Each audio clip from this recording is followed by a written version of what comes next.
All right, folks, welcome back to our MEA 425 Media Copyright and Licensing class. Today we're going to get, kind of recap, I guess, some of the main points of this week's investigation, which has been into what I would say is the most active area of licensing over the last 20 years. And as a result, and this is active because of not just technology, but also, the legal system feverishly trying to catch up with technology and represent the voices of the powerful, industry players that have position through their lobbying efforts on Capitol Hill.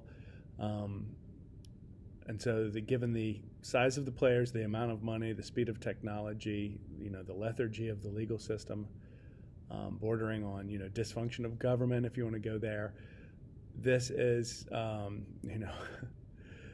huge, you could do a class on this easily. And so to get this into a week is, forcing us to stay on the surface. And, thankfully, you don't need an in-depth detail of the history of the laws and the history of the rates and which rates are directly negotiable versus statutory or compulsory. And so we are able to, I think, to do it enough justice for an undergraduate class so that you have awareness of where you would need to look and the issues that are at play here. But another kind of preamble I'll make about this presentation is that this is a significant overlap with the 432 class, which is label operations, label and studio operations. So we're talking about the music business from the perspective of the record label. And so those of you who have had that class, I think will be on firmer ground in terms of, this perspective onto the music business, looking through the eyes of the label. So we'll be looking at their copyright concerns, how they make money, some of their, operational, the arrangement of how labels kind of are divided into different departments and things. So here's our overview. We'll look at, what our frame of reference is in this class, which is the difference between the sound recording and the underlying composition. So that's a distinction that we saw on the copyright side that's allowing us to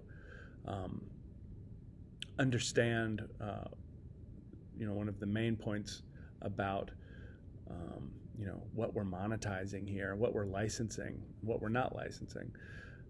Once again, when I say what we are licensing, I'm imagining that we're occupying the position of the record label or an independent audio producer, whoever is the author / owner of a sound recording, according to U.S. law, unless they're on a work for hire arrangement with a label, that copyright goes to them. So anyway, looking at, how sound recordings are not just created, but then financed and distributed. What are the sources of record label revenues and where licensing fits into that? The legal background behind, especially the recent past of, and by that I mean the last 20 years of allowing labels to, assess payments, to license their recordings. What are the standards there, given the, broad array of different kinds of uses and formats and things. And then looking at licensing, what are the considerations when you are going to license a sound recording in these different ways? So, once again, we're talking about Circle P here. The sound recording is a creation of the label that needs access to the underlying composition, right? So when we say the underlying composition, that's where the mechanical license comes in. Otherwise, the label would, have nothing to record. So when the label has these elements together, a recording studio with a performing artist who's under contract, that's part of their overhead. Then they get this mechanical license that gives them access to the underlying composition. So what are we going to record? Who is going to do the performance, and where are we going to record? That's like the crucible of the label when it comes to putting these ingredients into the melting pot, and then you come out with Circle P, which is that's their copyright form. And so what Circle P is relative to Circle C is a derivative form. So it's a new, it's based on the composition, but it's derived from the underlying composition. And it's also a mechanical reproduction, and that's why you have the mechanical license. So there's a machine that's required to perceive the copyrighted, property itself. You can't just look at it on a piece of paper. You've got to, use a computer these days, and in the old days, a tape machine or a record player, CD player, etc. And so, there are legal and there are the boundaries of legality around the sound recording.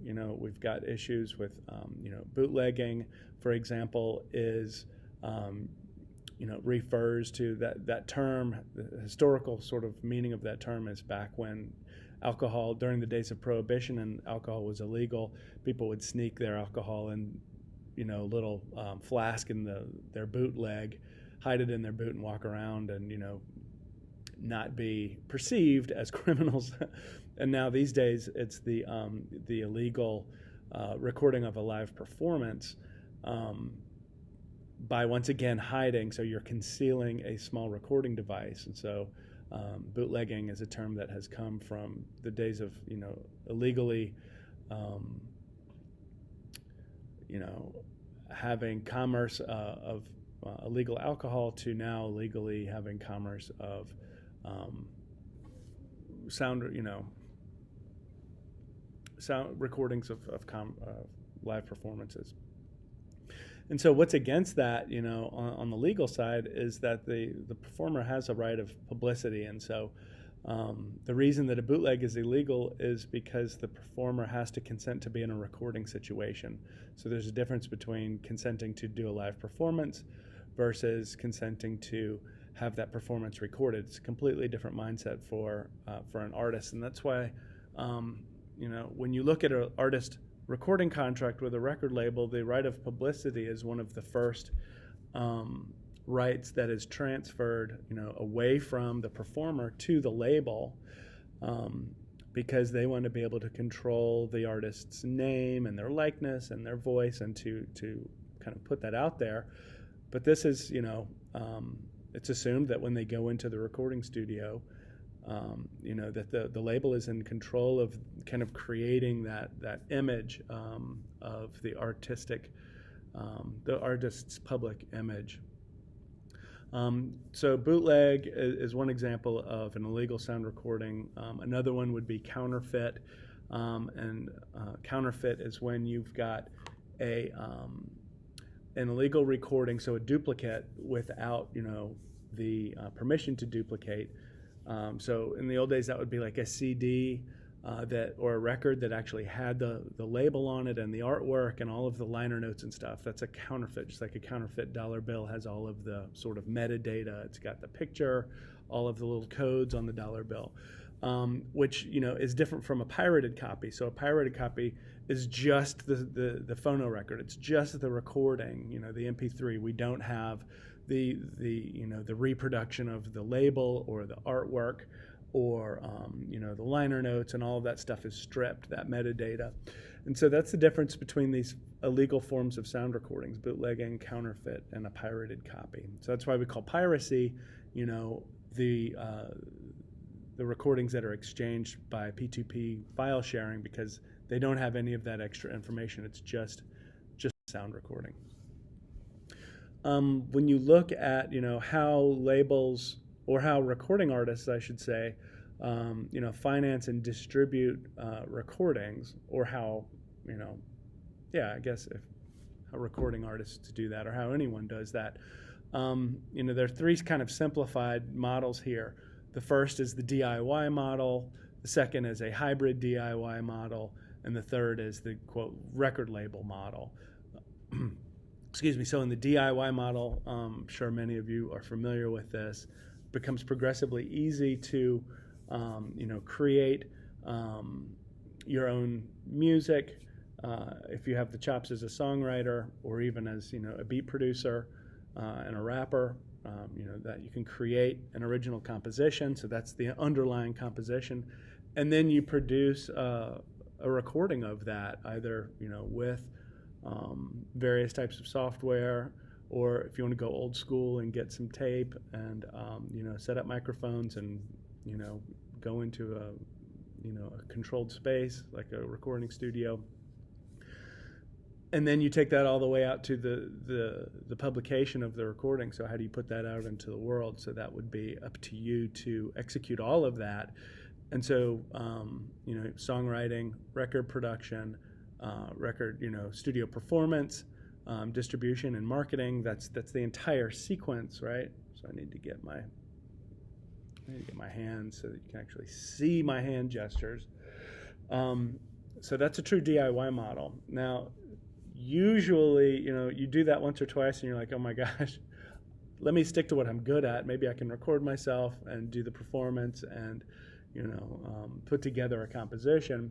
But when you get to that backside, the legal side and the distribution and the marketing, the finances, that's usually where people will draw the line who are creative, because it takes a lot of, it's a different mindset, it takes a lot of time, and it takes away from the creative side. And so, hybrid artists, or a hybrid model, is when you've got the DIY performer, but then they choose to have like one of these online distribution services, like, CD Baby or Bandcamp, or, whatever it is that you prefer, like TuneCore is another one. There are a lot of options out there. Going out to, TuneCore will get you onto Apple Music, Amazon,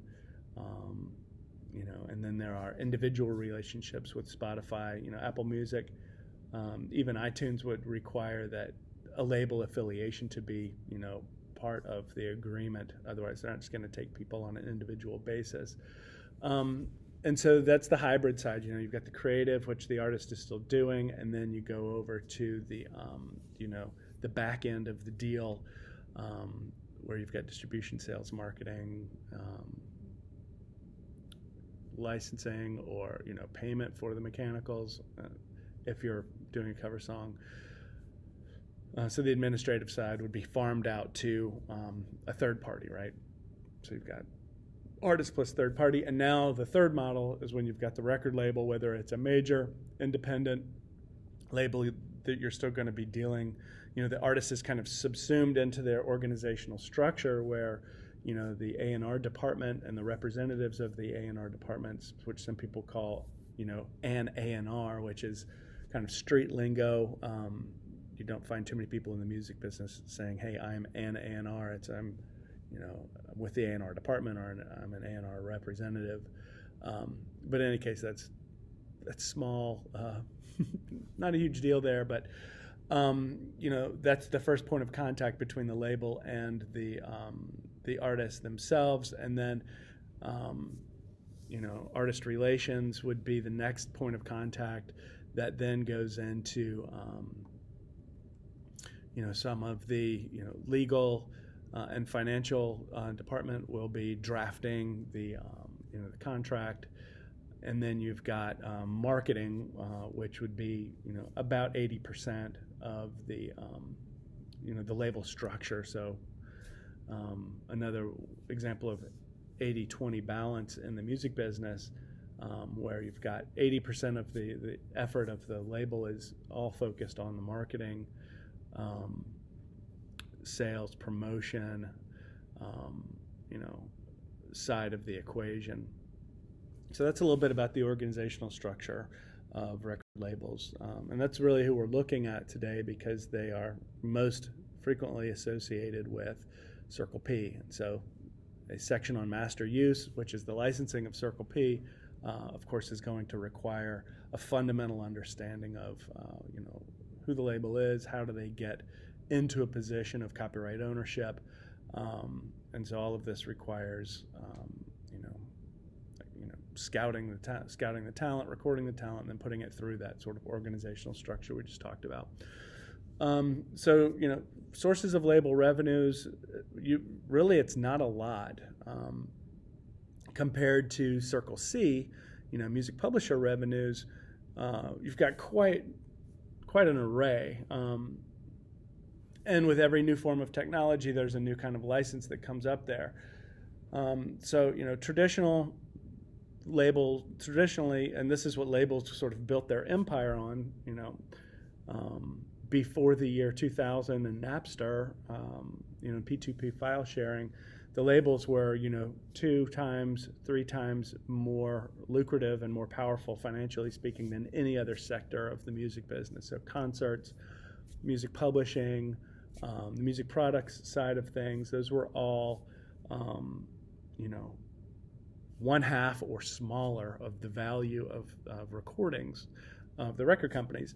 And of course, for better or for worse, depends on whose perspective you're taking, but the internet and illegal file sharing, P2P file sharing, changed all of that and really brought them down to size. And so when you talk about physical product, that's what the empire was built on. Digital product has, or digital technology has been a double-edged sword for them. In other words, they have taken about 15 years, it took them about 15 years to figure out how to stop the bleeding. And then it has opened up some new areas of money for them, and in particular, the digital performance right. And so that's what the DPR SRA is. In 1995, the National Association of Broadcasters actually agreed to tax an area that was theirs, so to charge webcasters more money because they thought that webcasters were going to overtake traditional radio, which of course they did. But what they didn't realize was that their entire industry would be shifting to digital recordings only. And so when they agreed to this kind of, a fee, right, a requirement to pay labels for digitally distributed or streamed performances, labels had been trying to do this since the advent of radio, since the 20s. So for 80 years, labels were trying to get a performance right for Circle P, but only publishers had a performance right for the underlying composition in Circle C, and that's what ASCAP and BMI protect. And so, foolishly, the National Association of Broadcasters agreed to pay for the transmission of sound recordings, a performance right for sound recordings, basically, in the effort to keep webcasting down and to keep, traditional, what do they call it, terrestrial radio, right, radio on the car radio dial, afloat, and that's what they figured would never go away. And in fact, it's been, 5 or 6 years since broadcast transmissions have changed from terrestrial to digital. And so when you put up that digital antenna, the leaf antenna or whatever, you're no longer using the old rabbit ear type of antennas. That's because terrestrial distribution has largely gone the way of the dodo bird. Not completely extinct, but definitely on its way. So all of that to say that the DPR SRA in 1995 was way out in advance of this, but has become standard now. So there is a digital performance right in sound recordings as well as the underlying compositions.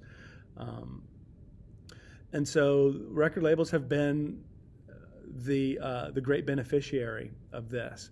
And so largely those webcasters are the streaming of sound recordings from a legal point of view, has been put into two baskets. So the interactive side, where you can choose what you want to hear, and the non-interactive side, which is for the most part webcasting. That's just streaming radio, simulcast, where you've got a radio station you can tune into on your car radio or on your computer, and they're both playing the exact same thing, simultaneously. So that's a simulcast.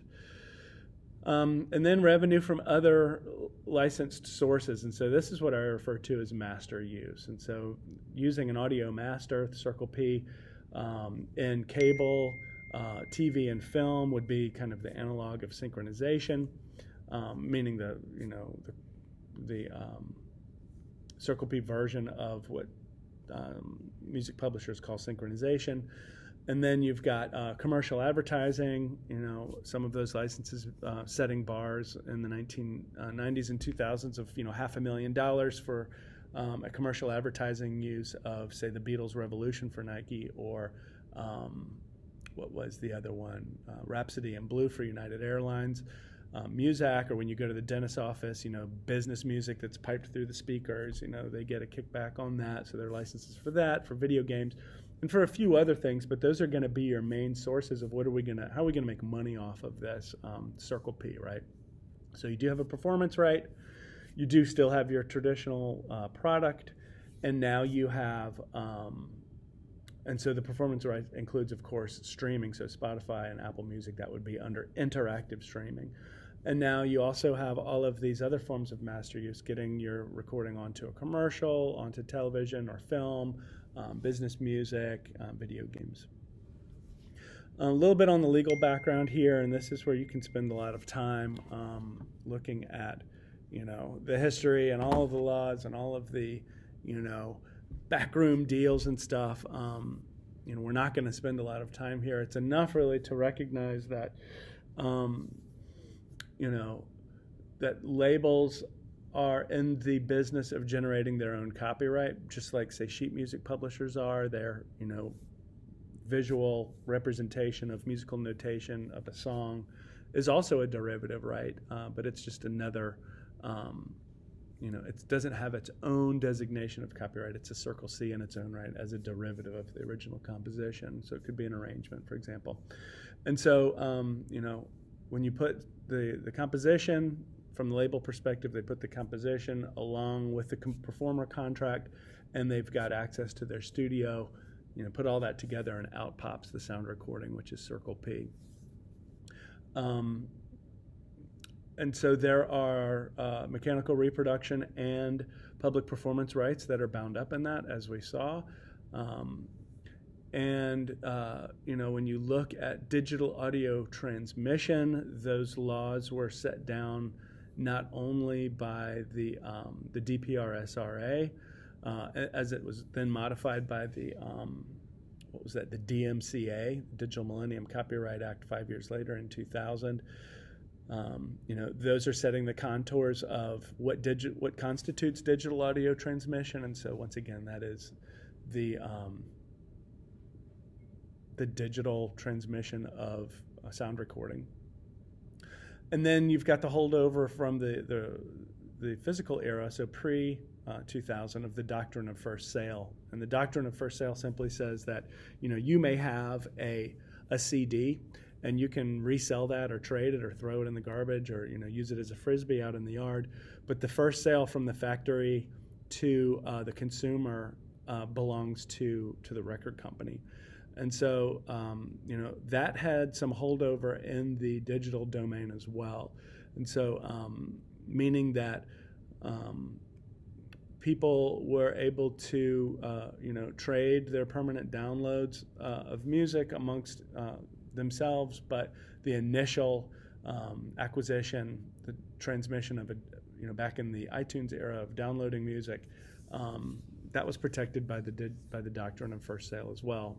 It was not an effective remedy against P2P file sharing because it didn't really have teeth. It just states that, legally that first sale is protected and that the money belongs to the record company or the owner, of Circle P. When you look at, we talked about the National Association of Broadcasters being outwitted and the RIAA, so the major labels, all of the executives of the major labels belong to the Recording Industry Association of America. So it's, those are two main players in a lot of these kind of backroom deals. And the RIAA historically has come out on top of these as a stronger force,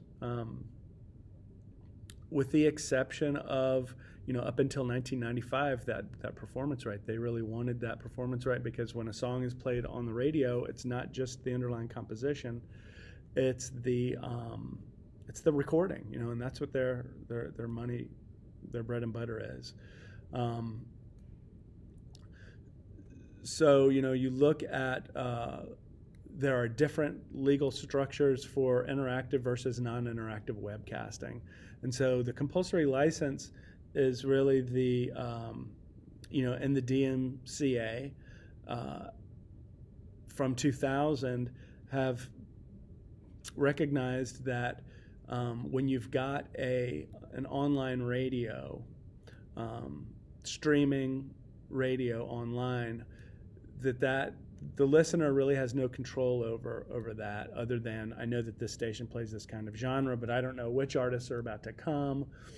And so my ability to sort of record that or to make a duplication of that is really hampered by the fact that I don't have the ability to call up an artist or a genre or whatever, other than just selecting a radio outlet, radio station.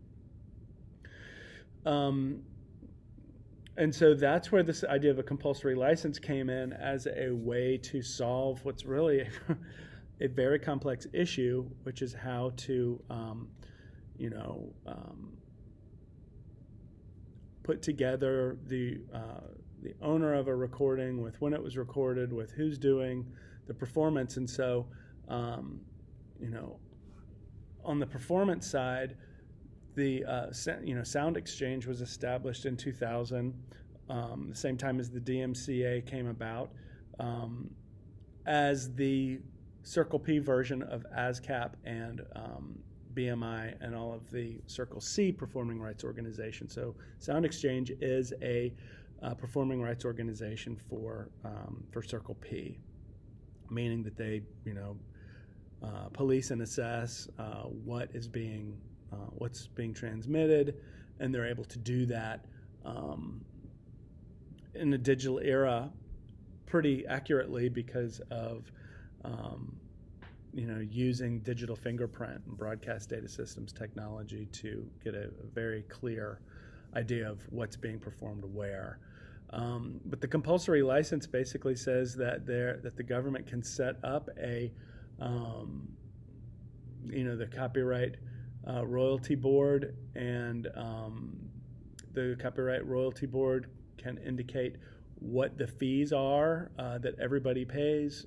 So all internet streamers of music, if it is a non-interactive service, that is, so internet radio, basically do very similar to, it's highly simplified, right? They just pay the statutory rates that are described by the Copyright Office. Now, on the interactive side, and this is where most people are listening to music these days, would be through services like Apple Music and Spotify. This is there is no compulsory license, which means that Spotify can't just look at the U.S. government copyright board for these rates, but they have to negotiate individually with the labels. And so those deals are kept very secretive, because they the labels like to think that they're getting the best deal, but they don't want their competitors to know what their deals on Spotify are. And so you've got statutory rates that are set by the federal government, and those can be either for simulcast or like subscription services like XM Radio, for example. And then licensing for film and television. So how do sound recordings get on to film and television, cable TV? Usually these are done by master use licenses. And then advertising, commercial advertising. We talked a little bit about the Beatles song "Revolution." That was the first time a Beatles song was used for television advertising. They, of course, were really against that, but they didn't own the rights to their catalog anymore. Michael Jackson outbid Paul McCartney, hilariously enough, and decided to turn around and do exactly the last thing the Beatles would ever want to do, which is pimp shoes, which is kind of funny. And then you've got sound recordings in video games, and of course sound recordings when you don't use an entire sound recording but a piece of that. It's referred to as a sample. And those are going to be the primary uses of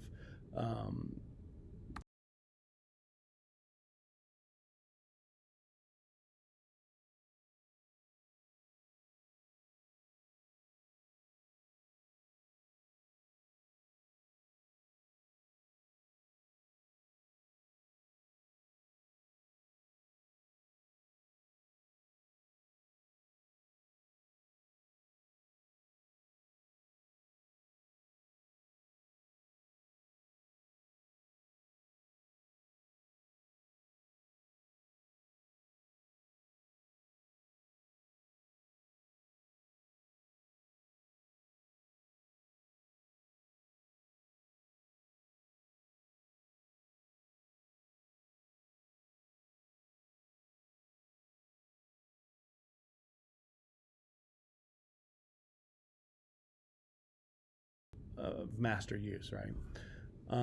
So once again, to recap, I think one of the most salient parts of where we are today, because of the fact that interactive streaming has essentially has been the Band-Aid, right? That has righted the ship and stopped the bleeding, the financial bleeding from illegal downloading. That this is what you need to know about for what's going on now. And so the deals between the labels and Spotify and Apple Music are closely guarded secrets. There are some sections of these deals. There's about 10 pages of one of the licenses that appeared online that indicated that the value, of those licenses, so that's Spotify or, Apple Music, it didn't indicate, of course, which one, but that they were responsible for advance payments to the labels to the tune of about $10 to $15 million per year that would be,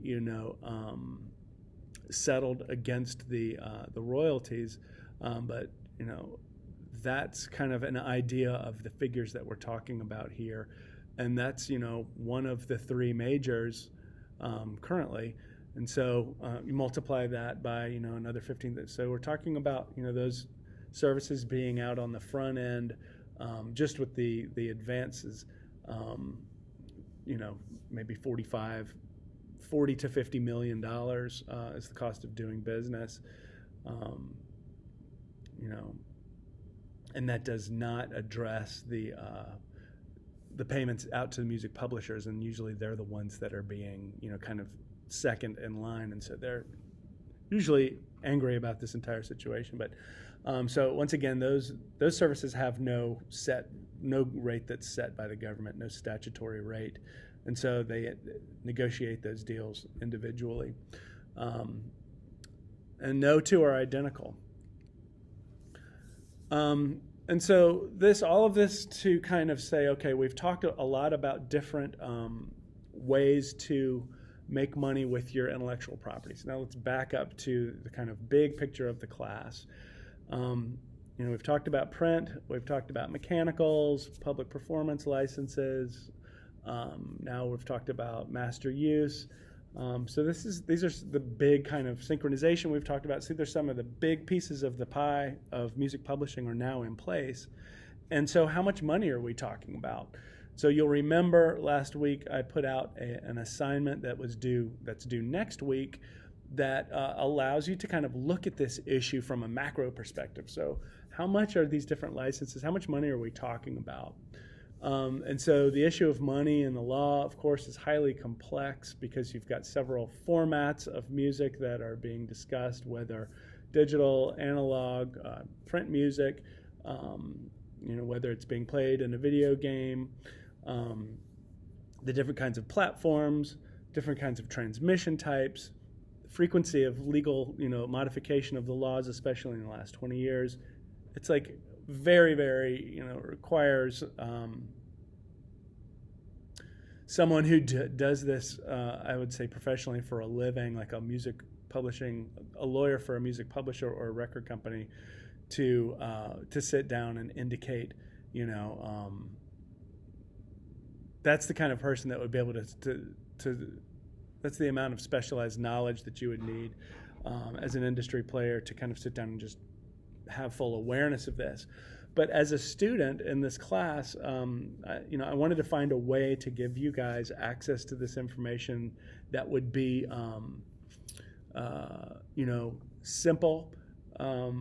And so these kind of one-sheet exercises that I like to do for you guys to gather a lot of information on one sheet of paper so you could have an easy reference. This seems like a good one. And so what I did was I put a fee worksheet on Canvas. So go to the class Canvas page and pull up the fee worksheet.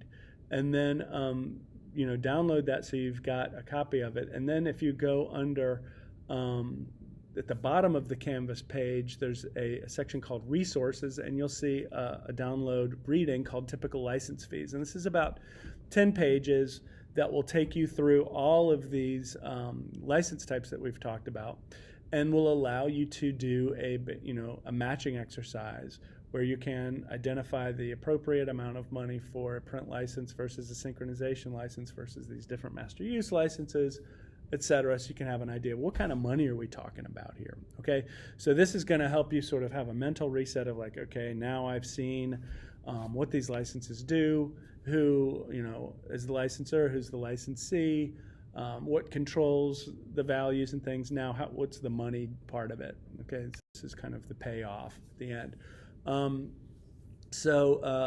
In terms of vocabulary, you need to know a couple of the laws here. So the Digital Performance Right and Sound Recordings Act, the Digital Millennium Copyright Act. Those are two important laws from 1995 and 2000. You'll remember the DMCA provided the safe harbor provision that allows internet service providers and YouTube to basically stand back and say, whatever our users, if they're uploading works that are infringing on copyright, we have no liability. We're in a safe harbor, a safe position, and so that's on them and not us. And so while that protects them from being outside of lawsuits and stuff, they are not completely exonerated from any responsibility in the issue, meaning that they do have a hand, as we've seen this week, with providing services that police their platforms, especially YouTube, and there's 3 strikes of copyright, so they do have a hand in this. And the ISPs, internet service providers like Comcast, AT&T, they also have, they are bound to, some roles when it comes to bringing, especially serial infringers. I'm not talking about Captain Crunch here, but people who do it all the time, so on the criminal level, infringers to justice. So just keep that in mind. That that safe harbor provision is probably the most important thing out of the DMCA, but it also, for the purposes of this presentation, gets into the webcasting. Are they or are they not exempt from paying performance rights on sound recordings if they are non-interactive? And so they thought that that's a little wrinkle in the history, but no, they are not exempt. And so that's where the compulsory license comes in. So that's the, government set almost like a blanket license. Just compulsory license means that there's statutory fees that any internet radio provider can pay to be basically free and clear to do what they need to do, which is to broadcast sound recordings online. So you should know the difference between interactive and non-interactive streaming. Spotify being an example of you're interacting with it, so it's on demand. The doctrine of first sale, of course, is the record company's ability to legally, their legal ability to claim revenue or value from the initial sale of any sound recording. And then illegal forms of distribution of sound recording, bootlegging being one of them, along with counterfeit and piracy. And then what is the underlying composition? If you can define that, then of course you know what is on top of it. So it's underlying what? So you've got the circle C is underlying circle P, of course, and that is what we're talking about this week. Let me know if you've got any questions. Really have enjoyed the presentations are very strong in this class. So good job, you guys, taking that deeper dig. I'm providing sort of a baseline of understanding that is not super complex, but you should at least have my job in this class is to give you guys that baseline and then give you the opportunity to take a deeper dive. And so that's sort of where you can be a tourist and be like, oh, wow, I want to know more about performance, or I want to know more about YouTube licensing. So that's, that's the way the class is set up. Hope you're enjoying it. Thank you very much. And let me know if you've got questions.